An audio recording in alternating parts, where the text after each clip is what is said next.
تو اس غلطی کی تصحیح بھی ناظرین کر لیں. ایک اور چیز بھی جو ہے وہ بیان ہوئی، حالانکہ پچھلے سلسلے میں ہم نے 3 سے 4 مرتبہ بڑے تفصیل کے ساتھ اس بات کو بیان کیا کہ جو مکے والا ہے وہ حج کا احرام مکے سے باندھے گا، صحیح، اور جو ہر ہل میں رہنے والا ہے وہ حج کا جو احرام ہے وہ ہل سے باندھے گا. جی بالکل. اور یہ بھی ہم نے بیان کیا کہ مثال کے طور پر عورت نے کسی وجہ سے جو ہے وہ احرام کھولا اور وہ پاک ہوئی اور پھر وہ جا کر مسجد عائشہ جائے گی اور ہل میں جائے گی، حرم سے باہر نکلے گی اور وہاں جا کر اپنا احرام باندھے گی، وہاں سے نیت کرے گی. لیکن ایک سوال کے جواب میں یہ کہہ گیا کہ جدہ والے جدہ سے عمرے کا احرام باندھیں گے، مکہ والے مکہ سے. ایسا نہیں ہے، اس میں تفصیل ہے. مکہ والے حرم سے باہر آئیں گے، عمرے کا احرام باندھنے کے لیے حرم سے باہر آئیں گے، ٹھیک ہے، حج کا احرام وہیں سے باندھیں گے. ٹھیک ہے، دونوں میں تفصیل ہے. صحیح. کالز موجود ہیں؟ کالز لے لیجیے. کچھ کالز لیتے ہیں تاکہ ہمارے ناظرین بھی ہمارے ساتھ رہیں اور ان کے سوالات کے جوابات بھی ہو سکیں. جی مفتی صاحب، حاجی حج کرنے کے بعد کوئی حاجی کہے اور سننے والا کہے کہ جناب آج بھی انکساری کرے کہ مجھے نام سے بلایا جائے، کیا اس سے کوئی فرق تو نہیں پڑتا اگر یہ اللہ تعالیٰ نے اس کی سعادت عطا کی ہو؟ اگلی کال لیجیے. مفتی صاحب کی بارگاہ میرا سوال ہے کام ہے اس سلسلے میں، کیا احرام جو اسلامی بھائی یا اسلامی بہن جو اپنا احرام بنواتے ہیں، کیا وہ احرام اپنے وطن کے پانی سے اسے دھو کر کیا لے جا سکتے ہیں یا نہیں؟ اس کی رہنمائی فرما دیجیے. احرام وطن کے پانی سے دھو کر لے جا سکتے ہیں یا نہیں؟ ٹھیک ہے، اگلی کال لیجیے. احکام حج کے اس سلسلے میں میرا مفتی صاحب سے یہ سوال ہے، جو لوگ مسلمانوں کا ناحق مال کھاتے ہیں، ان کے چیزوں پر قبضہ کرتے ہیں، پھر وہ حج کرنے جاتے تھے، کیا ان کی حج قبول ہوگی؟ ٹھیک ہے جی، اس کا جواب تو شاید پچھلے سلسلوں میں ہو چکا ہے، پھر لے لیتے ہیں انشاءاللہ. حاجی کو حاجی کہنا اور حاجی کہلوانا. حاجی کو حاجی کہنے میں تو کوئی حرج نہیں ہے، اب کہنے والے کی نیت پر ہے. ٹھیک، کہ وہ کس نیت سے جو ہے اس کے القابات اور اس کے اوصاف بیان کر رہا ہے. ٹھیک، اچھی نیتوں کے ساتھ کہنے میں کوئی حرج نہیں ہے. صحیح. کہلوانے کا شوق نہیں ہونا چاہیے. کہلوانے کا شوق نہیں ہونا چاہیے کہ لوگ جو ہیں وہ حاجی کہیں، مجھے حاجی کہیں، میں حج پڑھ گیا. بعض تو ایسے ہوتے ہیں جو عمرہ کر کے آتے ہیں، وہ ان کو بھی حاجی کہا جاتا ہے. مفتی صاحب وہ چاہتے ہیں کہ مطلب ان کو بھی حاجی کہہ لیا جائے. لیکن آپ کے میمنوں میں تو ہر سیٹ کو حاجی کہا جاتا ہے. اچھا، ہمارے میمنوں میں ہر سیٹ کو حاجی کہا جاتا ہے. یہ بھی صحیح کہہ رہے ہیں آپ. ہر سیٹ کو اور ہر بڑے بزرگ کو حاجی کہا جاتا ہے. بڑی عمر والے کو حاجی صاحب کہتے ہیں. جس طرح پنجاب والے جو ہیں وہ ہر داڑھی والے کو حافظ جی کہتے ہیں، وہ حافظ جی ہو یا نہ ہو. اور اسی طریقے سے میمنوں میں یہ ہے کہ وہ حاجی صاحب.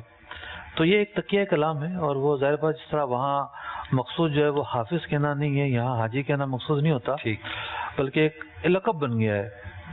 ہر زبان کا اپنا ایک عرف اور اپنا ایک دائرہ ہوتا ہے. تو کہنے اور کہلوانے دونوں پر ہی نیتوں پر دار و مدار ہے. ٹھیک ہے. دوسرا سوال تھا احرام وطن سے دھو کر لے جا سکتے ہیں. اب یہ سوال تو بڑا مبہم ہے، لیکن جو میں سمجھ پایا ہوں اس کے 2 پہلو ہو سکتے ہیں پوچھنے والے کے جو مقاصد و اغراض ہیں. ایک یہ ہے کہ مطلب کہ احرام خریدا تو کیا اسے دھو سکتے ہیں یا نہیں؟ ممکن ہے بھی ہو. احرام کو آب زمزم سے ہی نہیں دھویا جاتا، بلکہ آب زمزم سے تو دھونا بھی نہیں چاہیے. استعمال کے کپڑوں کو دھویا جاتا ہے آب زمزم سے. آب زمزم سے تو کفن کے کپڑے کو دھویا جاتا ہے، جس سے اصل مقصود تبرک لینا ہے. صحیح. عام جو لباس ہے ان کو تھوڑی آب زمزم سے دھویا جاتا ہے. تو یہ تو آپ کے پہننے کی چیزیں ہیں، تو عام پانی سے ہی دھوئی جائیں گی یہ تو. دوسرا ان کا سوال یہ تھا کہ وطن سے شاید وہ وطن مراد ہو. نہیں، اس میں جو میں سمجھ پایا مفتی صاحب کہ بعض لوگ جو ہے نا وہ کلف بہت لگا ہوتا ہے احرام پہ نا، تو ان کو یہ مشورہ بھی دیا جاتا ہے کہ آپ اس کو دھو کر تھوڑا سا گف کر لیجئے، تاکہ جب آپ اس کو نئے کو پہنیں گے تو اس کی جو کلف نکلتا ہے اس سے بعض اوقات ریشز رانوں میں پڑ جاتے ہیں. تو اس میں تو کوئی حرج نہیں ہے، شاید کوئی مذائقہ نہیں ہے. ٹھیک ہے. اس طرح کا جو دھونا ہے جی، وہ دھونا استعمال نہیں کہلاتا. کہ ہے نا بھی صاف ستھرا ہو، نیا احرام ہو، ایک تعظیم کی نیت سے جب بندہ پہنتا ہے تو اس میں یہ ہے کہ عمدہ سے عمدہ پہلو مد نظر رہے. تو اس طرح بھگونے میں اور دھونے میں وہ لباس نیا ہی کہلاتا ہے. اچھا. تیسرا سوال تھا مسلمانوں کا حق مار کر جا رہا ہے تو کیا اس کا حج قبول ہو جائے گا؟ ایک تو یہ ہے کہ ناحق اگر اس نے مال کھایا ہے تو وہ مال حرام کھایا ہے بلا شبہ، ٹھیک ہے، لیکن جس رقم سے حج پر جا رہا ہے وہ حلال کی رقم ہے، ٹھیک ہے، تو اب اولاً تو یہ حکم ہے کہ جن سے معافی تلافی کرنی ہے ان سے معافی مانگ کر جائے، صحیح، معاف کرا لیا جائے۔ یہ جو چیزیں ہیں اس کی اہمیت تو کہیں بھی نہیں گئی، برقرار ہے۔ لیکن اگر بالفرض یہ جا ہی مال حرام پر رہا ہے، اس کا جو اسباب ہے، زیادہ راہ ہے، خرچہ ہے، جو جا کر کھائے گا وہاں پر پیے گا، وہ سب کا سب مال حرام سے کمایا ہوا ہے، یعنی اس نے کسی کا کام کر دیا، اس نے رشوتاً اس کو حج کا ٹکٹ دے دیا، ٹھیک، یہ رشوت کے پیسے ملے تو ان سے جا رہا ہے، ٹھیک، تو بہرحال ایسے شخص کے متعلق یہ طے ہے کہ اس کا حج اللہ تبارک و تعالیٰ کی بارگاہ میں قبول نہیں ہوتا، صحیح، اگرچہ کہ اس کا فرض ادا ہو جائے گا لیکن اس کا حج قبول نہیں ہوتا، رد کر دیا جاتا ہے، ٹھیک، تو اللہ تبارک و تعالیٰ پاک ہے اور پاک اموال ہی اپنی بارگاہ میں قبول فرماتا ہے۔ صحیح، حج اگرچہ کہ تمام عبادتوں کا مجموعہ ہے، بدنی عبادت بھی ہے، قولی عبادت بھی ہے، لیکن حج کے اندر جو سر فہرست جو پہلو ہے، یعنی جو نمایاں پہلو ہے، وہ یہ ہے کہ حج مالی عبادت ہے، صاحبان استطاعت پر یہ فرض ہوتا ہے، دیگر شاید پائے جائیں تو اس میں ایک بنیادی جو عنصر ہے وہ مال ہے، مال کا خرچ کرنا، تو اگر مال ہی پاک نہ ہو تو پھر مطلب کہ حرام مال کے ساتھ حج کرنا یہ سراسر نقصان اور گھاٹے کا سودا ہے۔ ٹھیک، اب وہ ہمارے جو 2 واجبات رہ گئے تھے جی، وہ بھی الحمدللہ تیار ہیں، ریڈی ہیں، اسے بھی چلا لیتے ہیں، اس کو چلائیے، وہ دونوں واجبات بھی دکھائیے۔ نواں واجب، 10ویں کو صرف بڑے جمرے کو اور 11، 12 کو تینوں جمرات کو کنکریاں مارنا یعنی رمی کرنا۔ ایام حج کی مصروفیات نامی گلدستے میں ہر دن کی رمی کا وقت تفصیلاً بیان ہو چکا ہے، اور یہ بھی کہ ایک صورت میں 13 تاریخ کو بھی کنکریاں مارنا واجب ہو جاتا ہے۔ واضح رہے کہ ہر دن کی رمی الگ الگ واجب ہے اور ہر جمرے کو 7 کنکریاں مارنا بھی واجب ہے۔ عقل کنکریاں مارنے پر دم لازم ہوگا۔ پہلے دن 7 کے بجائے صرف 3 کنکریاں مارنا عقل ہے، اور دوسرے اور بقیہ دیگر ایام میں 21 کے بجائے صرف 10 مارنا عقل ہے۔ رمی کرنا ترک ہو جائے تو کیا احکام ہوں گے؟ ہر جمرے کو 7 سے کم کنکری مارنا جائز نہیں۔ پہلے دن اگر صرف 3 ماری تو دم لازم ہوگا، اگر کم از کم 4 ماریں تو باقی ہر کنکری کے بدلے صدقہ فطر دے گا۔ دوسرے یا بقیہ دن اگر متفرق طور پر تمام جمرات کو کم از کم 10 کنکریاں ماری تو بھی دم لازم ہوا۔ اگر تمامی ایام کی رمی چھوڑ دی تب بھی ایک ہی دم لازم ہوگا۔ دوسرے دن اگر 11 کنکریاں ماری اور 10 چھوڑ دی تو ہر کنکری کے بدلے ایک صدقہ فطر ہے۔ اگر اس موقع پر صدقوں کی قیمت دم کے برابر ہو جائے تو دم سے کچھ کم کر دے۔ اگر کسی دن کی رمی کرنا رہ گیا ہو تو رات میں بھی وقت ہے، لیکن رات میں بلا عذر شرعی مکروہ ہے، البتہ دم نہ ہوگا۔ اگر کسی دن کی کنکری بالکل ہی نہ کی تو جب تک ایام رمی باقی ہے رمی کی قضا کرے گا۔ 13 تاریخ کو غروب سے پہلے تک رمی کے آخری دن کا وقت ہے، قضا کے ساتھ ساتھ دم بھی واجب ہوگا۔ 10واں واجب، پہلے دن کی رمی، پھر قربانی، پھر حلق و تقصیر ترتیب سے ہونا۔ پہلے دن کی رمی کا وقت ایام حج نامی گلدستے میں بیان ہو چکا ہے۔ سب سے پہلے 10ویں دن یعنی پہلے دن کی رمی اپنے وقت میں کی جائے گی، پھر قربانی ہوگی، اور اس کے بعد حلق یا تقصیر۔ یہ ترتیب واجب ہے۔ واضح رہے کہ 12 کی غروب تک قربانی کا وجوبی وقت ہے، یعنی ایام نہار کے پورے وقت میں پہلے دن کی رمی کے بعد جب بھی قربانی کر لی ترتیب و نفس سے واجب ادا ہو گیا۔ البتہ حلق یا تقصیر کا بھی 12 کی غروب سے پہلے ہونا ضروری ہے، لہذا تینوں افعال میں ترتیب بھی رکھنا ہے اور اپنے وقت میں بھی ادا کرنا ہے۔ یاد رہے کہ دوسرے تیسرے دن کی رمی قربانی یا حلق سے قبل کرنا ترک واجب نہیں، یوں ہی حج افراد والے پر قربانی واجب نہیں، اس پر دو چیزوں ہی میں ترتیب واجب ہے۔ رمی، قربانی اور حلق میں ترتیب ترک کر دی تو کیا احکام ہوں گے؟ پہلے دن کی رمی، قربانی اور حلق و تقصیر میں ترتیب نہ رکھی تو دم واجب ہوگا۔ اب تو بس ایک ہی دن ہے کہ مدینہ دیکھیں۔ انشاءاللہ عزیز ہم اپنے سلسلے میں بھی تذکرہ مدینہ شامل کریں گے، جی اللہ نے چاہا تو۔ انشاءاللہ انشاءاللہ۔ آپ کیا کلام سننے دل چاہ رہا ہے آپ کا؟ سنا دے تو کیا بات ہے، میں کہاں سناؤں گا، نعت خواہ موجود ہے۔ چند اشعار آپ چلے پڑھ دیجئے انشاءاللہ۔ آخری وقت ہے کیا کہ دنیا دیکھو، آخری وقت میں کیا کہ دنیا دیکھو میرے مولا، اب تو بس ایک دھن ہے مولا، اب تو بس ایک دھن ہے کہ مدینہ دیکھوں، اب تو بس ایک دھن ہے مولا، اب تو بس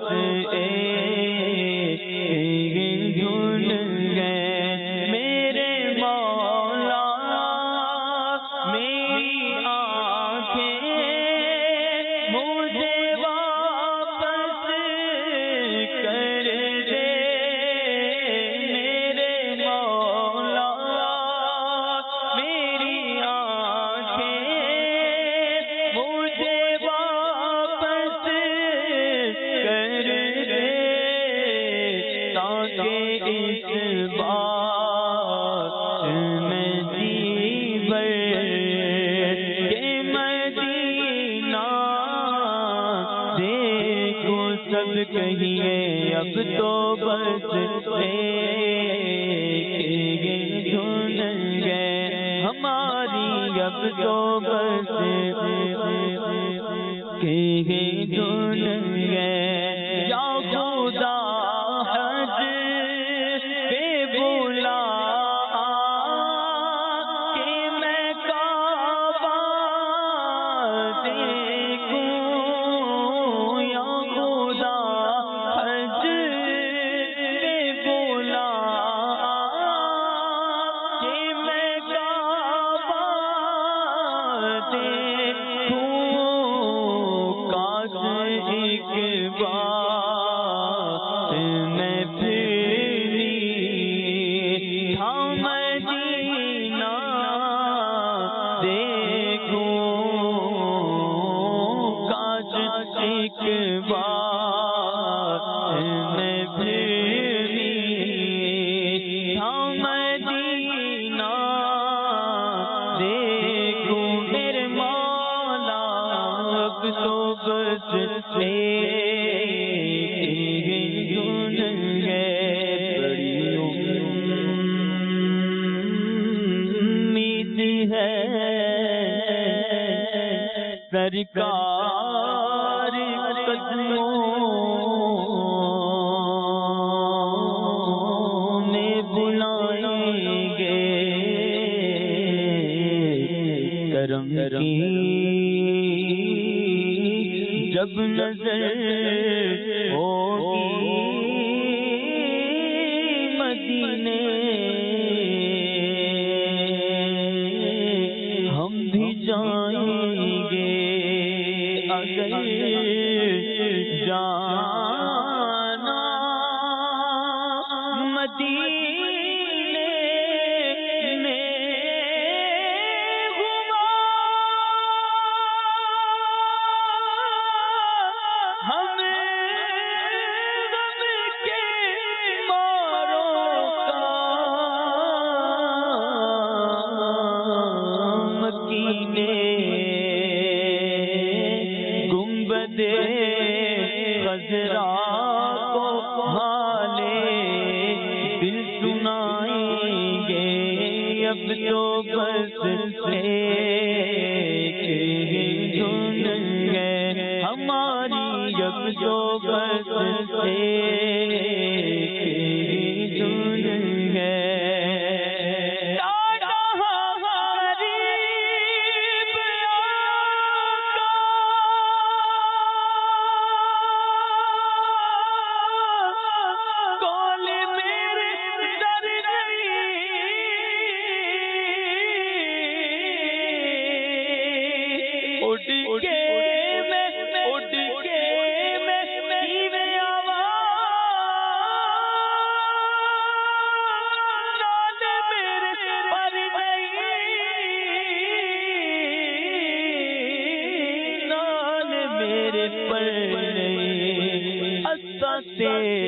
تیرا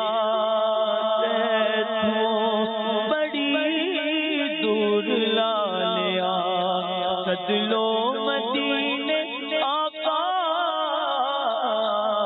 کدلو مدینے آقا کرو میری بالیاں اب تو بس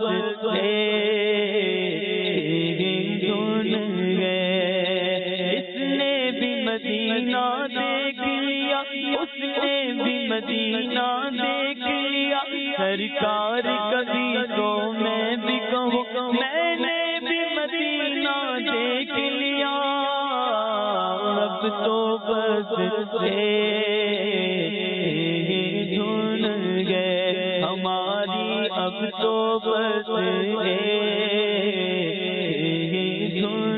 گئے مدینہ مدینہ ہمارا مدینہ مدینہ مدینہ ہمارا مدینہ سب کہیے ہمیں جانو دل سے ہے پیارا مدینہ ہمیں جانو دل سے ہے پیارا مدینہ سوہانا سوہانا دلارا مدینہ ہر عاشق کی آنکھوں کا تارا مدینہ مدینے کے دلوں کے قربان جاؤں خدا نے کیسا سوارا مدینہ چلو مل کے کرتے ہیں ذکر مدینہ چلو مل کے کرتے ہیں ذکر مدینہ پہنچ جائیں گے انشاءاللہ مدینہ پہنچ جائیں گے انشاءاللہ مدینہ مدینہ اس لیے عطار جانو دل سے ہے پیارا کہ رہتے ہیں میرے آقا میرے دل پر مدینے میں اب تو بس دھن گئے کہ مدینہ دیکھو اب تو بس دھن ہے وہ مدینہ دیکھو سبحان اللہ مدینہ بھی جب ہمارے بے شک مدینہ تو مدینہ بھی مدینہ ہے. اب دیکھیے سرکار دو عالم صلی اللہ علیہ وسلم نے ہجرت فرمائی مکہ مکرمہ سے اور 53 سال تک آپ اس شہر میں رہے. آدمی اگر 10-15 سال کہیں رہا ہو اور پیدا بھی وہیں ہوا ہو تو ایک ویسی وابستگی ہوتی ہے جی انسیت ہو جاتی ہے. مرکز تجلیات ہے مکہ مکرمہ. تو جب آپ مکہ مکرمہ چھوڑ رہے تھے تو پیچھے مڑ مڑ کر دیکھتے تھے اللہ اور فرماتے تھے کہ اگر رب کا حکم نہ ہوتا تو میں تجھے نہ چھوڑتا۔ مدینہ منورہ پہنچے جسے یثرب کہا جاتا تھا۔ اب ایک قابل غور نقطہ یہ ہے کہ ایسی کیا حکمت تھی کہ سرکار دو عالم صلی اللہ علیہ وسلم نے مدینہ منورہ کو شرف بخشا۔ اس کی ہزارہ حکمتیں ہو سکتی ہیں بے شک، لیکن ایک حکمت یہ بھی ہے کہ اگر حضور علیہ الصلوۃ والسلام مکہ مکرمہ میں رہتے تو مکہ مکرمہ کا شرف جب بیان ہوتا، جب بزرگی بیان ہوتی، آج بھی ہے، کوئی شک و شبہ نہیں۔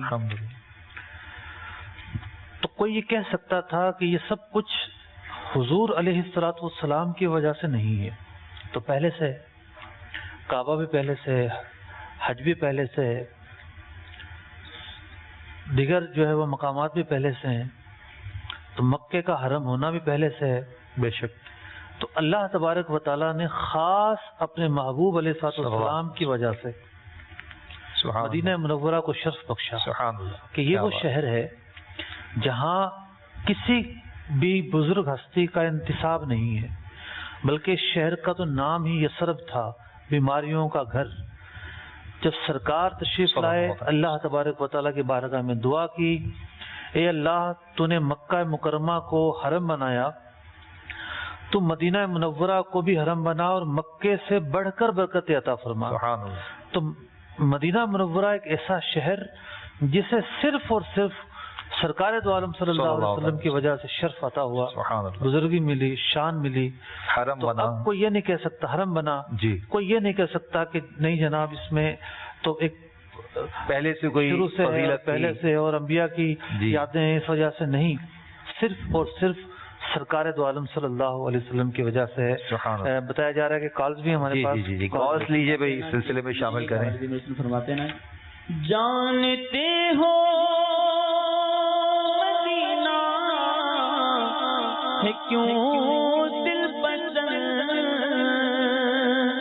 جانتے ہو مدینہ ہے کیوں دل پسند، میٹھے محبوب کا گھر مدینے میں ہے، سارے نبیوں کا سرور مدینے میں ہے۔ اور مکہ شریف میں بھی آپ 53 برس کی زندگی آپ نے 10 برس مدینہ منورہ میں رہے۔ جی، کیوں نہ ہو، سرکار دو عالم صلی اللہ علیہ وسلم اپنی قبر مبارکہ میں بالکل ایسی حیات کے ساتھ موجود ہیں جو ظاہری حیات ہی کی طرح ہے۔ صحیح، آپ علیہ الصلوۃ والسلام نے پردہ ضرور فرمایا ہے لیکن ایک آن کے لیے، اور اس کے بعد پھر آپ حیات ہیں، حیات جاویدانی ہے، تصرف فرماتے ہیں، جی، زائرین کو ملاحظہ فرماتے ہیں، ہر بولی سمجھتے ہیں، اور نہ صرف حاضرین کو اور زائرین کو ملاحظہ فرماتے ہیں، اللہ تبارک و تعالیٰ نے آپ کو یہ طاقت بخشی ہے، آپ جو چاہیں ملاحظہ فرما لیں۔ بے شک، بے شک۔ ایک مرتبہ بخاری شریف کی حدیث ہے کہ آپ علیہ الصلوۃ والسلام نے کچھ آواز سنی تو فرمایا کہ لوح محفوظ پر جو قلم چل رہا ہے یہ اس کی آواز ہے۔ اللہ اکبر۔ ایک مرتبہ نماز کے لیے کھڑے ہوئے، یہ بخاری شریف کی حدیث ہے، تو کچھ پیچھے ہٹ گئے۔ صحابہ نے پوچھا کیا ہوا؟ فرمایا پہلے جنت پیش کی گئی، میں آگے بڑھا، اس کا جو گچھا ہے وہ کھانا اس لینا چاہا، منع کر دیا گیا، پھر جہنم پیش کی گئی، میں کچھ پیچھے ہٹ گیا۔ تو جنت اور دوزخ بھی ملاحظہ فرماتے ہیں۔ تو آپ کی نگاہ بھی بے مثال ہے، آپ کی سماعت بھی بے مثال ہے، بے شک، آپ کی زندگی بھی بے مثال ہے، اور جو اب زندگی ہے وہ بھی بے مثال ہے۔ بے شک، بے شک۔ جی، کال کی طرف بڑھتے ہیں۔ میرا مفتی صاحب سے سوال یہ ہے کہ میں نے اور میری بچوں کی امی نے اپنا حج کر لیا ہے، اب ہم میرے امی اور میرے ابو کا حج کرنے کا ارادہ رکھتے ہیں، تو سوال یہ ہے کہ جو اب اس کا حج کا طریقہ جو ہم نے اپنا حج کیا ہے بالکل سیم ہم اب جو حج کریں گے اپنے امی اور ابو کا جو دونوں فوت ہو چکے ہیں، اس کا طریقہ کار یہی ہوگا یا اس میں کوئی تبدیلی یا کوئی چینجنگ ہوگی؟ جزاکم اللہ خیر۔ جی مفتی صاحب، امی ابو کی طرف سے حج کرنا چاہتے ہیں جن کا انتقال ہو چکا ہے، یہ نہیں بتایا انہوں نے کہ انہوں نے وصیت کی تھی یا نہیں کی تھی۔ اگر انہوں نے وصیت نہیں کی تھی تو نفلی حج ہوگا۔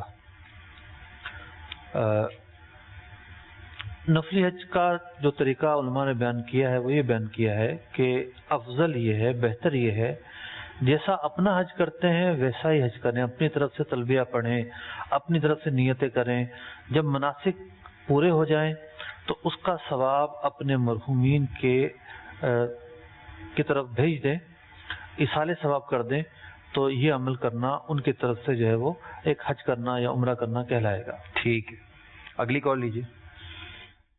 جو حج پہ جا رہے ہیں ان کی قربانی وہاں ہو رہی ہے تو کیا کراچی میں بھی کرنا لازمی ہے؟ جو حج پہ جا رہے ہیں ان کی تو حج کے شکرانے کی قربانی ہوگی، تو کیا کراچی میں بھی وہ اپنی بقر عید کی قربانی کریں گے؟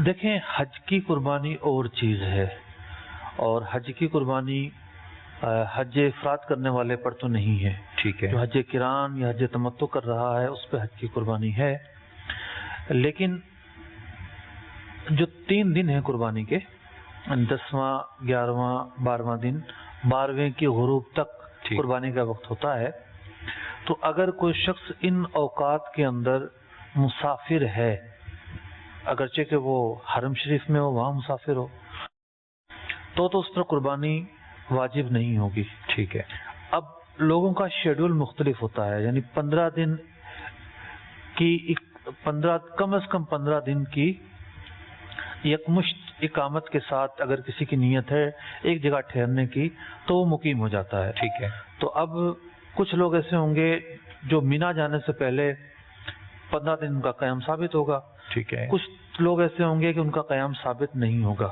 صحیح، تو کچھ لوگ مسافر ہوں گے، کچھ لوگ مقیم ہوں گے، تو ہر ایک کو پہلے تو یہ تعین کرنا ہے کہ وہ خاص طور پر جو حاجی لوگ ہیں کہ وہ ایام نہر میں مقیم ہیں یا مسافر ہیں۔ ٹھیک ہے، اگر یہ مقیم ہیں تو ان پر حج کے ساتھ ساتھ، جبکہ حج افراد نہ ہو، عید کی قربانی بھی واجب ہے۔ اب ان کی مرضی ہے کہ وہ قربانی وہاں دیں یا کراچی میں کروائیں، لیکن ایک چیز کا خیال رہے گا کہ اگر وہاں نہیں ہوتی جہاں یہ موجود ہیں، تو جہاں قربانی ہو رہی ہے وہاں اور جہاں یہ موجود ہیں دونوں جگہ پر عید کے دن ہونے چاہیے، ایام نہر ہونے چاہیے دونوں مقامات پر۔ جی ٹھیک ہے، ٹھیک ہے، لیکن ایک سوال یہاں پر اور بھی ہے کہ بعض لوگوں کو کوئی حج پہ بھیج دیتا ہے لیکن ان کی اتنی استطاعت ہی نہیں ہوتی، تو ان پر تو قربانی واجب نہیں ہوگی نا؟ جن کی وہ لوگ جیسے یعنی اگر وہ مقیم بھی ہیں، کسی نے حج پر بھیجا ہے، وہ مقیم ہو گئے وہاں جا کر،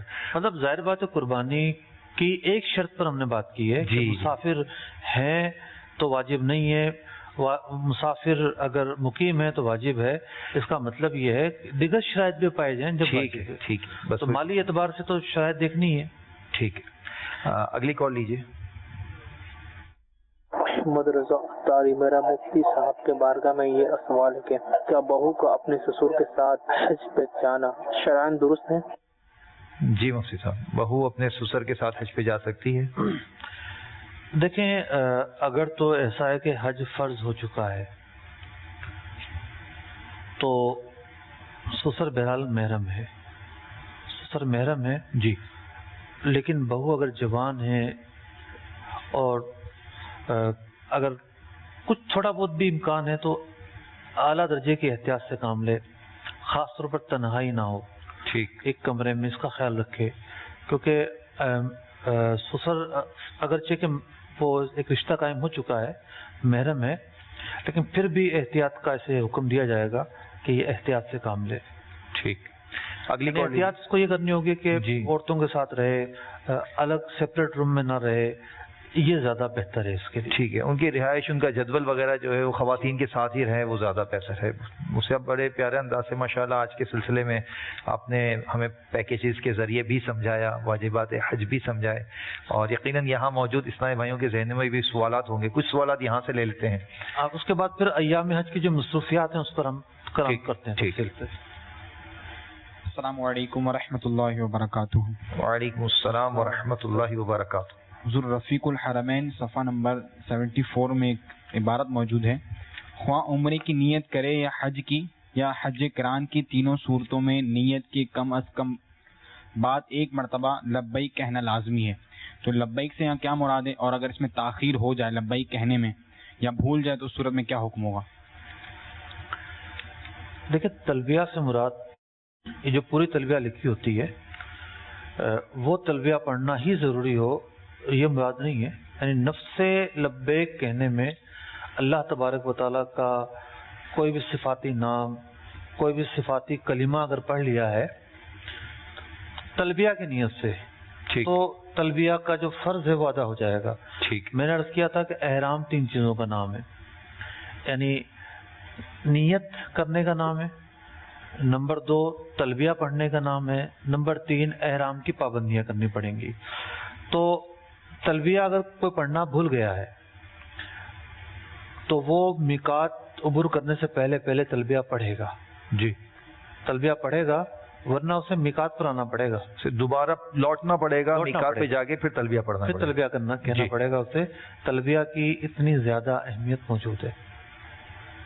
جی اچھا، دوسری صورت جو پیکج میں چلی تھی کہ کسی نے احرام نہیں باندھا اور مکہ مکرمہ کے لیے نکلا ہے، وہ میقات عبور کرتا ہوا ہل میں چلا گیا، ٹھیک ہے، اور وہاں جا کے احرام باندھ لیا. تو اب اس شخص کو بھی یہ حکم ہے کہ یہ واپس آئے. اب چونکہ یہ نیت تو کر چکا ہے، نیت تھوڑی دوبارہ کرے گا، دوبارہ نیت کرے گا تو ایک اور احرام اس پر لازم ہو جائے گا، لیکن یہ تلبیہ کا اعادہ کرے گا. اعادہ جو ہے یہ تلبیہ کا حکم یہ ہے کہ وہ جو تلبیہ اس نے کہا ہے وہ ایسے موقع پر کہا ہے جہاں اس کا جو عمل ہے وہ ناقص شمار کیا گیا ہے، لہٰذا یہ واپس آ کر تلبیہ کہے. امام اعظم رضی اللہ تعالیٰ عنہ کا یہی موقف ہے. ٹھیک ہے جی. اور سوالات؟ السلام علیکم ورحمۃ اللہ وبرکاتہ. وعلیکم السلام ورحمۃ اللہ وبرکاتہ. سب آپ کی بارگاہ میں سوال ہے کہ احرام باندھ لیا اس کے بعد خوشبو اور صابن والی خوشبو والی چیزیں استعمال نہیں کر سکتے. احرام جیسے وہاں پہنچ گئے، طواف وغیرہ کر کے احرام کھول لیا، اب اس کے جتنے ایام ہوئیں گے ان درمیان خوشبو والا صابن اور خوشبو والی چیزیں استعمال کر سکتے ہیں؟ جب احرام اتار دیا تو جو چیزیں عارضی طور پر حرام کی گئی تھیں وہ حلال ہو گئیں. وہ سب حلال ہو گئی. احرام اتارنے کا یہ مطلب ہے جی. تو جو چیزیں عارضی طور پر حرام کی گئی تھیں وہ حلال ہو گئیں. اب جو عام ایام ہیں اس میں یہ لباس بھی پہنے گا، خوشبو بھی لگائے گا، جو پابندیاں تھیں اس سے دور ہو گئیں. احرام باندھنے سے پہلے ابھی یہیں سے بال مشین پھروا لیں یا وہیں جا کے حلق کے سنیں نا البار کے بدلے نیکی ملے گی، تو زلفیں بڑی ہیں تو جانے سے یہیں سے مشین پھروا لیں یا وہیں جا کے؟ دیکھیں، بات یہ ہے کہ ہم عشق کے بندے ہیں، کیوں بات بڑھائی ہے، ٹھیک ہے. دونوں پہلو ہیں اس کے اندر. سرکار دو عالم صلی اللہ علیہ وسلم نے اپنا جو حلق ہے وہ حرم شریف میں فرمایا تھا. تو حجۃ الوداع کے موقع پر صحابہ اکرام علیہم رضوان جو ہیں وہ بڑھ کر جو مبارک وہ حاصل کیا کرتے تھے. تو وہاں بھی کیا جا سکتا ہے. کسی کے سامنے اگر یہ نقطہ اور یہ پہلو ہے کہ ہو سکتا ہے بے احتیاطی ہو جائے اور بال جھڑیں، صدقات آئیں، میں ان کا خیال نہ رکھ سکوں، تو وہ مشین پھروا لے اور پھر چلا جائے تاکہ وہاں جائے تو صرف حلق کروانا پڑ جائے. ٹھیک. تو دونوں پہلو اپنی اپنی جگہ پر برقرار ہیں. ورحمۃ اللہ وبرکاتہ. وعلیکم السلام ورحمۃ اللہ وبرکاتہ. جی، کچھ لوگوں کو مطلب سنا ہے ہم نے کہ وہ کہتے ہیں کہ رمی جو ہے، کچھ لوگ ایسا کرتے ہیں کہ وہاں اپنی کنکریاں چن کے دوسروں کو دیتے ہیں کہ ہمیں جانے کی جلدی ہے، ہماری طرف سے رمی کر دینا. کیا ایسا کیا جا سکتا ہے؟ تو حج کرنے کیوں آئے تھے؟ اتنی جلدی تھی تو حج کرنے نہ آتے بھائی. یہ وہ لوگ کرتے ہیں کہ اس میں ایک تعداد ہوتی ہے جو پہلی دفعہ آتی ہے اور ایک تعداد وہ ہوتی ہے کہ جو نفلی حج کر رہی ہوتی ہے اور بڑے شارٹ پیکج لے کر آئی ہوتی ہے یا وہاں کے رہنے والے ہوتے ہیں، نوکریوں میں پہنچنا ہوتا ہے، ایسے لوگ بھی ہوتے ہیں. تو رمی جو ہے وہ حج کے واجبات میں سے ہے. ٹھیک. تو رمی کو قصداً ترک کرنا وہ بھی حرم میں تو ایسا گناہ ہے جس سے دم لازم آتا ہے. دم لازم ہوتا ہے. پھر بلا عذر کسی کو وکیل بنانا، انہوں نے یہی کہا عذر چھوڑیں گے تو گناہ بھی ہوگا. ٹھیک. عذر ایک ہی ہے، مطلب رمی کے اندر اپنا نائب بنانے کی گنجائش موجود ہے. اگر آپ نائب بنائیں گے تو اس کی ایک ہی صورت ہے جی کہ کوئی شخص فزیکلی اپاہج ہو، بیمار ہو ایسا ہو کہ جو رمی کی جو جگہ ہے وہاں تک نہ جا سکتا ہو، خود بھی نہ جا سکتا ہو، نہ ویل چیئر پہ جا سکتا ہو. یہاں تک لکھا ہے کہ وہ اگر اس طرح ہے کہ اس کا کوئی ہاتھ پکڑے اور وہ پھینکے تو یہ صورت اختیار کرنی پڑے گی. اگر یہ کیفیت بھی نہیں کر سکتا تو پھر اس کی جگہ کوئی نائب بنے گا. نائب پہلے اپنی کنکریاں مارے گا، اس کے بعد جو ہے وہ نائب اس شخص کی طرف سے مارے گا جس کا وہ وکیل بنایا گیا ہے. تو یہ نہیں ہے کہ جناب جس کو بھی جلدی ہے چلا جائے اور جا کر کنکریاں مطلب رمی کرنا چھوڑ دے. کچھ کالز لے لیں ہماری کالز. جان بوجھ کر رمی ترک کرنا حرام ہے اور بہرحال دم تو آئے گا. چلائیے کالز. ہاں جی، محمد ریاض میرا نام ہے، میں جلال پور جٹا ضلع گجرات سے ہوں. میرا سوال یہ ہے کہ چھوٹے بچے جو ہیں جو کہ 7 سال سے کم ہیں ان پر قربانی واجب ہے یا نہیں؟ چھوٹے بچوں پر قربانی واجب ہے یا نہیں؟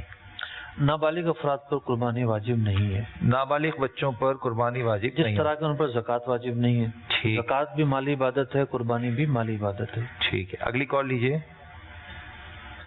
میں طرف سے آفتاب احمد بات کر رہا ہوں. میں نے یہ پوچھنا تھا کہ اگر کسی کے گزشتہ سال جو حج کیا اس میں آپ کا پروگرام دیکھ کے تو پتہ چلا ہو کہ یہ میں نے نہیں کیا اور جن پہ دم واجب ہو وہ کام کو اگر رہ گئے ہو، فرض کو رہ گیا ہو، واجب کو رہ گیا ہو تو اس پہ دم بھی ضروری ہو تو ایک سے زیادہ ہو تو کیا وہ دم ادا کیے جا سکتے ہیں یا نہیں کیے جا سکتے؟ اور کیا سب کے لیے الگ الگ طور پہ دم ہوگا یا صرف ایک سے ہی کفایہ ہو جائے گا؟ یہ ذرا رہنمائی کریں. جی مفتی صاحب. فرض رہ گیا ہو تو ایک اور صورت بنے گی. ٹھیک ہے جی، اگر فرض کوئی رہ گیا ہے تو فرض رہ گیا ہے تو اس کی تو صورت ہی اور ہے. جیسے وقوف عرفہ ہی نہیں کیا، عرفات میں داخلہ ہی نہیں ہوا، ٹھیک ہے، تو حج ادا نہیں ہوا. ٹھیک، پھر ایک اور سوال قائم ہوگا اس احرام کا کیا ہوا، کیسے ہوا، قضا ہے کیا ہے. دوسرا یہ کہ طواف زیارہ نہ کیا ہو، بہت ہی حساس مسئلہ ہے، اس کے بغیر بھی کوئی چارہ نہیں ہے. تو اگر تو کوئی فرض کی بات ہے تو آپ رفیق الحرمین کا مطالعہ کریں، اس میں دیکھیں کہ کیا کیا چیزیں فرض ہیں. فرض رہ گیا تو پھر تو کچھ آپ کو بہت حساس اور زیادہ ہونا پڑے گا اور پھر علماء سے یا فون کر کے آپ دوبارہ پوچھیے گا کہ میرا یہ فرض رہ گیا. اگر کوئی واجب رہ گیا ہے یا آپ سمجھتے ہیں کہ آپ پر کئی دم آ رہے ہیں تو دم جو ہے فوری طور پر دینا واجب نہیں ہے. اگر دم دینے میں تاخیر کی جائے، جیسا کہ حاجی جب جاتے ہیں تو بڑے ہی لمیٹیشنز ہوتی ہیں کافی، ایک لمیٹڈ پیسے ساتھ لے کر جاتے ہیں تو بعض اوقات غلطیاں ایسی ہو جاتی ہیں کہ ان میں توقع ہی نہیں ہوتی. صحیح، یہ اب مسائل کا ہی نہیں پتہ ہوتا. ٹھیک، پھر کوئی بتاتا ہے کہ جی آپ سے تو یہ غلطیاں ہو گئی، آپ پر تو 4 قربانیاں بنتی ہیں، 2 بنتی ہیں، 1 بنتی ہیں. اگر کوئی اس طرح کہتا ہے نا تو اس کا دم نکل جاتا ہے مفتی صاحب. یعنی وہ بڑا پریشان ہوتا ہے کہ نہیں جی اللہ قبول کرنے والا ہے. اس طرح بھی لوگ کہہ دیتے ہیں. جب ان کو سمجھایا جائے نا حضور آپ نے یہ جو کیا ہے نا اس پر دم ہے تو ان کا دم نکل جاتا ہے مفتی صاحب. ان کو بھی سمجھا دیے تھوڑا سا. اصل میں حج جو ہے وہ آزمائش کا نام ہے. صحیح، چونکہ اس کے اندر مالی عنصر غالب ہے تو اس لیے مال کی بڑی آزمائش ہے. اس لیے جو کفارے ہیں ان کے اندر مالی کفارے ڈالے گئے ہیں کہ انسان مال خرچ کرے اور مزید جو ہے اس کی آزمائش کی جانچ کی جائے. ٹھیک ہے، حج کرنے آئے تھے، حج کر لیا، سب کے ساتھ سب معاملات کر لیے. اب جو اگلے معاملات ہیں وہ تو پردے کے معاملات ہیں نا. پہلے تو جلوت کے معاملات تھے، اس میں تو آپ بڑے ہی جوش و جذبے کے ساتھ شامل ہوئے. اب آپ کی خلوت کے معاملات ہیں کہ پتہ چلے کہ آپ یہ کام کرتے یا نہیں کرتے. اب آپ کے دل کا امتحان ہونا ہے، آپ کی نیتوں کا امتحان ہونا ہے، آپ کے اخلاص کا امتحان ہونا ہے. تو انہیں تو اور بھی زیادہ اچھے طریقے سے کرنا ہے تاکہ آپ اس امتحان میں کامیاب ہو سکیں. تو خیر دم دینا فوری ضروری نہیں ہے، دم بعد میں بھی دیا جا سکتا ہے. لیکن دم اگر قربانی کی صورت میں ہے تو اس کے اندر یہ ضرور ہے کہ وہ حرم کی سرزمین ہی پر ہوگا. ٹھیک، یعنی بھیجنا وہیں ہوگا، وہیں بھیجنا ہوگا. مطلب وہاں پیسے بھیجنے ہوں گے. جی وہاں پیسے بھیجنے ہوں گے، کسی کو اپنا نمائندہ بنانا ہوگا. وہ حرم کی سرزمین پر یعنی حرم مکہ پر کی سرزمین پر آپ کی طرف سے قربانی کر دے جانور کی، دم کی قربانی ہوگی. ٹھیک. دوسری صورت یہ ہے کہ دم کے اندر بھی تفصیل ہے. بعض موقع پر لفظ تو بولا جاتا ہے کہ جی دم ہے، لیکن اگر وہاں غیر اختیاری معاملات ہیں تو پھر بعض مواقع پر قربانی کرنا ہی ضروری نہیں ہوتا، ٹھیک، بلکہ اس کے بدلے روزے وغیرہ کی بھی گنجائش ہوتی ہے. ٹھیک. تو اب یہ بات بھی ایک تفصیل طلب ہے کہ کون سی خطا کس موقع پر اور کس پس منظر میں کی گئی، تو اسی کے مطابق جو ہے پھر اس کی وہ کرنا ضروری ہے کہ دم میں اب کیا کرے گا اور کیا نہیں کرے گا. ٹھیک ٹھیک ٹھیک. اور تیسری بات یہ ہے کہ بعض چیزوں پر صدقہ آتا ہے، تو صدقے کے لیے تو حرم بھی ضروری نہیں ہے، صدقہ کہیں بھی اپنے وطن میں یا کہیں بھی ادا کیا جا سکتا ہے. ٹھیک ہے، اگلی کال لیجیے. سے بات کر رہا ہوں پیسے. میرا مفتی صاحب سے یہ سوال ہے کہ ہم لوگ کے پاس اقامہ نہیں ہے، ادھر کفیل سے اقامہ چھوڑا ہوا ہے، تو ابھی ہم لوگ کارڈ نہیں بنا سکتے حج کا، یعنی ہم بیچ والا راستہ سے جبل سے حج میں جائیں گے، کیا ہم لوگ کا حج پہ جانا کیسے ہے؟ ان کے پاس اقامے کے کچھ مسائل ہیں اور حج پہ جانا چاہتے ہیں. دیکھیں، حج فرض ہونے کی شرائط ہے، اور پھر حج اگر فرض بھی ہو گیا ہے تو حج واجب کب ہوتا ہے اس کی بھی شرائط ہیں. ٹھیک. جیسے کہ فقہاء نے بیان کیا کہ حج اس پہ فرض ہو گیا ہے، لیکن جس راستے سے جانا ہے وہ وہاں امن نہیں ہے. صحیح. وہاں امن نہیں ہے، لوٹ مار ہے، جان کا اندیشہ ہے، مال کا اندیشہ ہے، تو اب جانا اس پر واجب نہیں ہوگا. اس وقت اس پر جانا واجب نہیں، اس وقت جانا واجب نہیں ٹھیک ہوگا. ہے. جب امن ہو یا کوئی اور راستہ ایسا مل جائے تو جانا اس پر واجب ہوگا. ٹھیک ہے. اب مثال کے طور پر ایک قافلہ چھوٹ گیا. صحیح. پہلے کے زمانوں میں اگر ہم جائیں، اب تو یہ کہ جب مرضی فلائٹ مل جاتی ہے. صحیح. پہلے تو یہ تو قافلے کے ساتھ ہوتا تھا، اس میں گائیڈ بھی ہوتے تھے، راستہ بتانے والے بھی ہوتے تھے. مفتی احمد یار خان نعیمی رحمۃ اللہ تعالی علیہ کا سفر نامہ مجھے یاد آ رہا ہے، یہ بات پوری کر لوں پھر میں عرض کرتا ہوں. تو اب اصل مسئلہ یہ ہے کہ جب قانونی طور پر وہاں بغیر تصریح دیے، بغیر کارڈ بنائے جانے کی اجازت نہیں ہے، پکڑ دکڑ ہے، جرمانے کی صورت ہے، ذلت کی صورت ہے، جیل کی صورت ہے، بڑے سخت قسم کی سزائیں اناؤنس ہوتی ہیں. تو اگر کسی پر فرض بھی ہو گیا ہو تو اس سے یہ نہیں کہا جائے گا کہ ساری جو ہے قانونی پابندیاں توڑ کر فرض ادا کرو. فرض ادا کرنے کی صورتیں ہوں گی، وہ صورتیں اختیار کی جائیں، اور نہیں ملتی تو انتظار کیا جائے گا. ٹھیک. تو اب معاملہ یہ ہے کہ بہت سارے لوگ تو نفلی حج کرنے کے لیے وہ صورتیں اپناتے ہیں جن میں قانون کو توڑا جاتا ہے، جن میں ذلت کا اندیشہ ہوتا ہے، جن میں رسوائی کا اندیشہ ہوتا ہے. حالانکہ وہ لوگ اتنی استطاعت رکھتے ہیں کہ وہ پیکیج لے کر جا سکتے ہیں، لیکن سستے کے چکر میں یا جلدی کے چکر میں قانون شکنی کرتے ہوئے ایسا راستہ اختیار کرتے ہیں جس کی شرع بھی اجازت نہیں دیتی. ٹھیک ہے. مفتی احمد خان نعیمی علیہ الرحمہ کا سفر نامہ میں عرض کر رہا تھا، جو ان کا ایک ہی کتاب ہے ان کی سفر نامے پر، یعنی وہ بڑا لمبا چوڑا سفر کیا انہوں نے بسوں کے ذریعے. ایران کے راستے وہ گئے، عراق شریف گئے پہلے، پھر واپسی میں بھی عراق شریف گئے، اور پھر کویت سے ہوتے ہوئے ایک ویرانے اور صحرا میں سفر کیا. یعنی کئی گاڑیاں تو بالکل سرے سے ناکارہ ہی ہو گئی، اچھا، چلنے کے لائق ہی نہیں رہی، ان کو چھوڑا. نئی گاڑیوں کا انتظام ہوا، انتظار کیا گیا گاڑیاں کب آئیں، کیسے آئیں، دوسری گاڑی، تیسری گاڑی، یوں کر کے سفر جاری ہے. لکھتے ہیں کہ ہمیں اس بات کا قوی اندیشہ ہو گیا کہ ہمارا حج فوت ہو جائے گا، ہم پہنچ ہی نہیں پائیں گے مکہ مکرمہ. ایسے حالات، کبھی پانی ختم ہو جائے تو کبھی ہیضہ پھیل جائے تو کبھی بیمار ہو جائیں لوگ. مطلب پڑھنے سے لائق رکھتا ہے یہ سفر نامہ کہ لوگوں نے پہلے کیسے سفر کیا. 1950 کی بات ہے، یہ 50-51 کی بات ہے کہ اس میں کن حالات میں حج ہوا کرتا تھا اور کتنی مشکلات سے ہوتا تھا. آج حج تو بہت آسان ہو گیا ہے، لیکن ایسا لگتا ہے کہ ذوق میں کمی آ گئی ہے، تو ذوق کو بھی برقرار رکھنا ضروری ہے. ٹھیک. میرا نام علیم اور ٹنڈو آدم سے بات کر رہا ہوں. سوال یہ ہے کہ اگر عمرے کے اوپر جاتا ہے کوئی شخص اور عمرے کے اندر جا کے اور عمرے کے دنوں میں، تو اس کے بعد وہ جمرات پہ جاتا ہے اور جمرات پہ جا کے مطلب حج کا موقع نہیں ہے عمرے کا، اور وہاں جا کے جمرات پہ بے مقصد کنکریاں مارتا ہے، تو کیا یہ کوئی گناہ کے زمرے میں تو نہیں ہے؟ عمرے پہ گیا ہے اور جمرات پہ رمی کرنے چلا گیا ہے. کنکریاں مارنے چلا گیا مطلب. اصل میں نے سنا ہوگا کہ شیطان مارتا ہے, اس کو مارے بغیر نہیں ہونا ہے. تو بات یہ ہے کہ یہ اس طرح کے جو معاملات ہیں, اصل چیز ہے شریعت کی تعلیمات. ٹھیک, شریعت نے سفید کہا تو ہم نے کہا سفید, شریعت نے ہمیں کہا سیاہ کہنا ہے تو ہم نے کہا سیاہ. ٹھیک ہے. تو جس موقع پر شریعت نے کہا کہ یوں کرنا ہے تو ہم نے کیا, جس موقع پر نہیں کہا اس موقع پر کرنا, یہ عمل ایک بدعت کہلائے گا. ٹھیک, اور یہ کوئی عام بدعت نہیں ہے, بہت سخت قسم کی بدعت ہے. یعنی وہ شخص ایک ایسے کام کو رواج دینے جا رہا ہے جس کی اصل شریعت میں کہیں بھی نہیں ہے. ٹھیک, اور یعنی عمرے پر جانے والا اس پر جو ہے وہ نہ تو طواف قدوم ہے, نہ اس پر جمرات ہیں, پھر تو اس کو خیمے میں بھی رہنا چاہیے, پھر تو اس کو مزدلفہ میں بھی جا کے جو ہے نا وہ رات کا وہ کرنا چاہیے. ایسا کچھ نہیں ہے.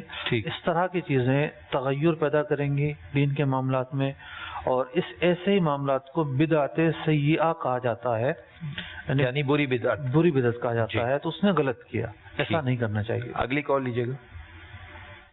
میں اسلام برکاتی بات کر رہا ہوں حیدرآباد سے. میرا سوال یہ ہے کہ 10 ذی الحجہ کو جو ترتیب ہے, مطلب رمی کرنا اور رمی اور قربانی اور حلق کرنا یہ واجب ہے. تو جو طواف زیارت ہے وہ ترتیب میں آتا ہے یا اگر جیسے مزدلفہ سے چلتے ہیں اور مکہ شریف پہنچ گئے تو حلق سے پہلے طواف زیارت کر سکتے ہیں یا نہیں کر سکتے؟ براہ مہربانی اس کا جواب دے دیجیے. ٹھیک, باہر شریعت کی ایک عبارت سے ضرور ایسا لگتا ہے کہ اس میں بھی ترتیب واجب ہے, لیکن ایسا نہیں ہے. آگے جا کے باہر شریعت میں بھی اس کی وضاحت موجود ہے, اور عربی کتابوں میں بڑی تفصیل کے ساتھ یہ مسئلہ لکھا ہوا ہے کہ طواف زیارت افضل یہ ہے کہ احرام سے فارغ ہو کر کیا جائے. ٹھیک ہے. اب احرام سے اسی وقت فارغ ہوگا جب پہلے دن کی رمی کر لی ہوگی, قربانی ہو جائے گی, قربانی کر لی ہوگی, حلق کر لیا ہوگا. تو مسنون طریقہ یہی ہے, افضل یہی ہے. صحیح. لیکن اگر کوئی شخص پہلے دن کی رمی سے پہلے طواف زیارت کرتا ہے, یا قربانی سے پہلے طواف زیارت کرتا ہے, یا حلق سے پہلے کرتا ہے, تو ترک واجب نہیں ہوگا. ٹھیک ہے. ان تینوں چیزوں کے درمیان اور طواف زیارت کے درمیان ترتیب واجب نہیں ہے. ٹھیک. البتہ مسنون طریقہ جو تھا وہ میں نے عرض کر دیا. اگلی کال لیجیے گا. سر میرا سوال ہے مفتی صاحب سے کہ میں عمرے کے لیے گیا تھا رمضان میں ادھر سے مسکت سے, تو بچے تھے میرے ساتھ. صبح میں گیا تو میں نے سوچا کہ صبح سے ہم گرمی ہوئے گا, پہلے ہوٹل میں جاؤں گا, بعد میں آفٹر نون عمرہ کے لیے جاؤں گا. تو میں نے حرام نہیں باندھا, ادھر مکہ میں ریسٹ کیا, بعد میں آفٹر نون جا کے مسجد میں حرام باندھا, پھر عمرہ کیا. اس میں میرا ایک دوست بولا آپ کے اوپر دم واجب ہو گیا, اس کے لیے تھوڑا رہنمائی کیجیے. جی مفتی صاحب. دیکھیں آپ نے کتنا لمبا سفر اختیار کیا, اور مسکت سے جانے والے تو بہت سارے لوگ بسوں کے ذریعے جاتے ہیں. ممکن آپ بسوں کے ذریعے گئے ہوں اور 2 دن میں آپ پہنچے ہوں. اگر آپ یہ سوچ لیتے کہ عمرے پر جانے والے کو کیا کرنا چاہیے, کس طرح کرنا چاہیے, کسی عالم سے رہنمائی لے لیتے, کوئی کتاب پڑھ لیتے, تو آپ نے جو غلطی کی وہ غلطی نہ کرنا پڑتی. تو عمرے کے جو زائرین ہیں ان کے لیے بھی مکتبۃ المدینہ پر ایک کتاب دستیاب ہوتی ہے. دعوت اسلامی کی ویب سائٹ کو ضرور چیک کر لیا کریں. اس پر سینکڑوں کتابیں موجود ہیں اور مختلف زبانوں میں موجود ہیں. تو وہاں بھی شیخ طریقت امیر سنت کی مرتب کردہ کتاب موجود ہے, رفیق المعتمرین, عمرے پر جانے والوں کے کو پڑھنے کے لیے ہے. عمرے کے مسائل لکھے ہوئے ہیں. حج پر جو جانے والے ہیں رفیق الحرمین کا مطالعہ کریں. یہ بھی دعوت اسلامی کی ویب سائٹ پر موجود ہے. ٹھیک. تو ظاہر بات ہے آپ جب گئے تو لا محالہ میقات آپ نے عبور کیا, اور شاید مدینہ منورہ کا میقات آیا ہو یا رابق کا میقات آیا ہو. ان کا کہاں سے نکلتے ہیں اندازہ نہیں مجھے. بہرحال آپ براہ راست مکہ مکرمہ کی نیت سے میقات عبور کر کے مکہ مکرمہ پہنچے. آپ کا یوں میقات سے داخل ہونا ہی جائز نہیں تھا. ٹھیک. بغیر احرام کے, احرام پہن کر پھر آپ کو میقات کے اندر داخل ہونا تھا, اور پھر پورا میقات عبور کرتے ہوئے آپ نے مکہ مکرمہ پہنچنا تھا. اگر آپ مدینہ منورہ سے گئے ہیں تو مدینہ منورہ سے میقات شروع ہو جاتی ہے ایک تو, لیکن ایک آگے بھی میقات آتی ہے اگر آپ اس کے راستے سے جا رہے ہیں تو. تو آپ کو یہ چاہیے تھا کہ آپ واپس آتے اور جو بھی قریبی میقات پڑتی اس سے آ کے احرام باندھتے اور پھر آپ عمرہ ادا کرتے مقام کرما کر. آپ نے چونکہ یہ نہیں کیا تو بلا شبہ آپ پر دم واجب ہوا, توبہ بھی واجب ہوئی. تو آج ہم نے جو پہلا ہی واجب چلایا تھا اس کا وہ یہ تھا کہ میقات سے بغیر احرام کے نہیں گزرنا. تو جو بھی میقات سے گزر کر مکہ مکرمہ آتا ہے لازمی طور پر یا تو اس کو حج کا احرام پہنا ہونا چاہیے یا پھر اس کو عمرے کا احرام پہنا ہونا چاہیے. یہ دونوں چیزوں میں سے ایک چیز کا پایا جانا ضروری ہے. تو اب دم دیں گے آپ اور توبہ بھی کریں گے. صحیح. اگلی کال بھی لے لیجیے. میں شاہد علی اتھاری بول رہا ہوں. مفتی صاحب کی بارگاہ میں عرض یہ ہے کہ کیا سرکار علیہ السلام سے پہلے جو امتیں تھیں اس میں بھی حج فرض تھا؟ اگر فرض تھا تو وہ کہاں پر حج کیا کرتے تھے؟ جزاک اللہ خیرہ. جی اس کا سوال اس جواب کو بھی انشاءاللہ دیکھتے ہیں. اگلی کال بھی لے لیجیے تاکہ. میں عمران کراچی سے, اور میرا سوال یہ ہے کہ اگر مال نصاب کو پہنچ جائے, کسی بندے کا بہت زیادہ مال ہو, لاکھوں روپے ہو, وہ ایک حصہ ملا دے گا قربانی میں, تو کیا اس کا واجب ادا ہو جائے گا؟ پہلا سوال یہ تھا کیا پچھلی امتوں میں بھی حج فرض تھا تو وہ کس انداز پر تھا اور کیا اس کا طریقہ کار تھا؟ دیکھیں پچھلی امتوں میں بھی حج کیا جاتا تھا اور ہوتا بھی یہی تھا مکہ شریف میں. ہر امت پر نہیں تھا. ہر امت پہ نہیں تھا. ٹھیک ہے. جیسے یہود و نصارہ پر نہیں تھا. ٹھیک ہے. نہیں تھا ان پر. اچھا. البتہ انبیاء پچھلے انبیاء کرام علیہ السلام حج کرنے آتے رہے ہیں اور سینکڑوں انبیاء علیہ السلام تشریف لاتے رہے ہیں. شیخ عبدالحق محدث دہلوی رحمۃ اللہ تعالی علیہ نے لکھا ہے کہ بئر طوا کے جو راستہ تھا اس راستے سے حضرات انبیاء کرام علیہ السلام تشریف لایا کرتے تھے. تو یہ مدینہ منورہ کے قریب ہی ہے, 150 کلومیٹر دور ہے. اس راستے سے ہوتے ہوئے پھر یہ حضرات قدسیہ مکہ مکرمہ آیا کرتے تھے. ٹھیک. اور خود زمانہ جاہلیت میں بھی حج ہوتا تھا. تو حج جو ہے یعنی ملت جو ابراہیمی ہے وہ حج کیا کرتی تھی. ٹھیک. ملت ابراہیمی حج کیا کرتی تھی اور اسی بنیاد پر جو اہل قریش تھے وہ اپنے آپ کو حضرت ابراہیم علیہ نبینا علیہ الصلوۃ والسلام کا پیروکار سمجھتے تھے. تو وہ لوگ بھی حج کیا کرتے تھے لیکن ان کا حج کرنا تھا الٹ تھا. ٹھیک. وہ دن میں مزدلفہ آتے تھے اور رات میں جو ہے وہ عرفات جایا کرتے تھے. تو الٹ کیا کرتے تھے. ٹھیک. لیکن سرکار دو عالم صلی اللہ علیہ وسلم نے جو حج فرمایا تو آپ نے دن کو عرفات کا وقوف فرمایا اور رات کو جو ہے آپ نے مزدلفہ کا وقوف فرمایا. رات کو مزدلفہ میں گزاری اور مزدلفہ کا وقوف فجر کے وقت فرمایا. جی. یعنی رات مزدلفہ میں گزاری اور فجر کے وقت میں آپ نے وقوف فرمایا. جی. تفصیل موجود ہے اس کی. جی. تو حج کا ایک تاریخی پس منظر تو موجود ہے. ٹھیک. کہ ایک شخص لاکھوں روپے کا مالک ہے, کیا وہ صرف ایک حصہ ملا لے بہتر ہے اس کے لیے؟ اس کی قربانی کا واجب ادا ہو جائے گا. دیکھیں قربانیاں جو ہیں وہ بروز قیامت سواریاں ہوں گی. یعنی یہ جو نیکی ہے آخرت میں بڑے اچھے طریقے سے کام آئے گی انشاءاللہ. تو اس نیکی کے اندر چونکہ یہ مالی نیکی ہے, جتنا زیادہ مال اچھے طریقے سے لگایا جائے گا اتنے ہی نفع کی امید ہے انشاءاللہ. لیکن بہت سارے پہلو ہیں اس کے. ایک تو یہ کہ وہ مال کیوں لگا رہا ہے. صحیح. تو یہ تو کتابوں میں لکھا ہوا ہے کہ چھوٹا جانور کرنا یا حصہ کرنا اس میں افضل کیا ہے.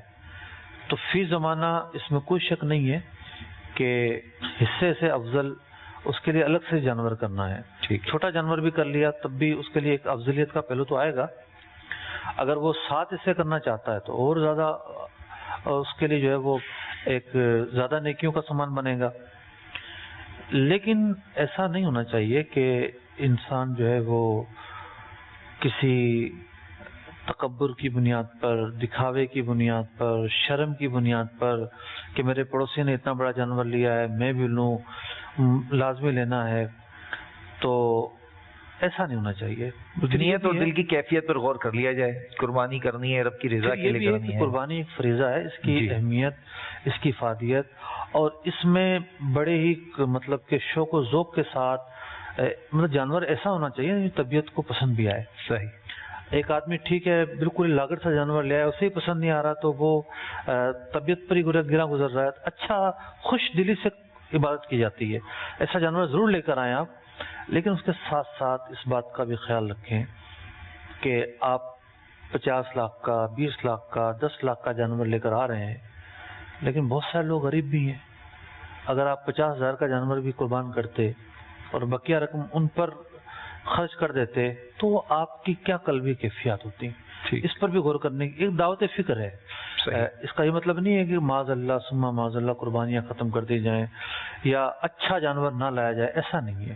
لیکن ایک دل کا امتحان ضرور ہے کہ انسان کو سوچنا چاہیے کہ میں اور لوگوں کا خیال بھی رکھتا ہوں یا نہیں, کیونکہ یہاں بھی جو جتنا یہ آگے بڑھے گا نفلی معاملہ ہوگا, اور نفلی معاملات کے اندر جو افضل ہے وہ یہی ہے کہ جہاں زیادہ ضرورت ہے وہاں زیادہ نفلی طور پر صدقات جو ہیں وہ لگائے جائیں. ٹھیک. ایک اور مجھے بتایا جا رہا ہے, مجھے صاحب اور لے لیتے ہیں. جی چلائیے. میرا نام محمد شاہد ہے. میرا سوال یہ ہے کہ میں نے پچھلے سال حج کیا تھا تو میں نے اپنی قربانی جو ہے بینک میں جمع کرائی تھی, تو وہاں پہ لاکھوں قربانیاں جو ہیں وہ بینک میں جمع ہوتی ہیں. تو ابھی میں واپس آیا, ان کے بعد مجھے پتہ چلا کہ وہ قربانی نہیں ہوتی ہے. اس کے بارے میں مجھے کچھ بتائیں. جی مفتی صاحب, اصل میں نہیں ہوتی والی بات بھی اپنی جگہ اہمیت رکھتی ہے, لیکن اتنا ضرور ہے, اس میں تو کوئی شک نہیں ہے کہ وہاں جو قربانی کا عمل ہے جو آپ دیکھ نہیں رہے, آپ کو پتہ نہیں ہے کیسا جانور ہے, کیا ہے اور کس وقت ہو رہا ہے. حنفی مذہب میں ترتیب واجب ہے. ٹھیک. جو مذہب حنفی کا مفتہ بھی قول ہے وہ یہ ہے کہ ترتیب واجب ہے. اگر آپ کا جانور کامل تھا, شرائط پر پورا اترتا تھا تو قربانی تو ہو گئی, لیکن اگر وہ قربانی ہوئی ہے آپ کے حلق کرنے کے بعد تو زیادہ جو کلام ہے وہ وقت پر ہے. یعنی اس کی ترتیب اور وقت دونوں چیزیں وقت پر ہے کہ آپ کو جو ٹائم دیا ہے اس وقت وہ قربانی کیسے ہو جائے گی. لاکھوں لاکھ لوگ ہیں, ہزاروں آدمیوں کو 10 بجے کا ٹائم دیا ہوتا ہے. صحیح. تو کیسے ممکن ہے کہ 10 بجے قربانی ہو جائے اور آپ نے حلق کر دیا اور فی الواقع پتہ چلے کہ وہ بعد میں ہو رہی ہے. تو جو ترتیب تھا کہ پہلے دن کی رمی کی جاتی, پھر قربانی ہوتی, پھر آپ حلق کرتے, تو اب یہ احتمال قوی پایا جا رہا ہے کہ ہو سکتا ہے قربانی جب وہ بعد میں ہوئی ہو, آپ نے حلق پہلے کر دیا ہو. تو اس لیے محتاط طریقہ یہی ہے کہ دم ایک دے دینا چاہیے, ایک احتیاطی دم دے دیں. یہ ٹھیک ہے. مدنی چینل کے ناظرین, ہمارا سلسلہ اور مفتی صاحب کی گفتگو, آپ کے سوالات, دل تو یہی چاہتا ہے کہ یہ چلتا رہے اور ہم سنتے رہیں. میں نے نہیں کیا, ابھی ایام حج کی جو مصروفیات تھی, جی ایام حج کی مصروفیات بھی رہ گئی ہیں ہماری, وہ بھی بیان کرنی تھی. مفتی صاحب سلسلے کا وقت بھی ہمارا, اور چونکہ بڑی تیزی کے ساتھ وقت گزر جاتا ہے اور بعض اوقات تو ایسا ہوتا ہے کہ ابھی کچھ اور کلام کر لیا جائے, لیکن چونکہ مدنی چینل ہے اور دنیا بھر میں دیکھا جاتا ہے, اس کے اپنے ایک اوقات ہوتے ہیں. الحمدللہ. صلو علی الحبیب صلی اللہ تعالی علی محمد صلی اللہ علیہ وسلم. لبیک اللہم لبیک لبیک لا شریک لک لبیک لبیک اللہم لبیک لبیک لا شریک لک لبیک ان الحمد والنعمت لك والملك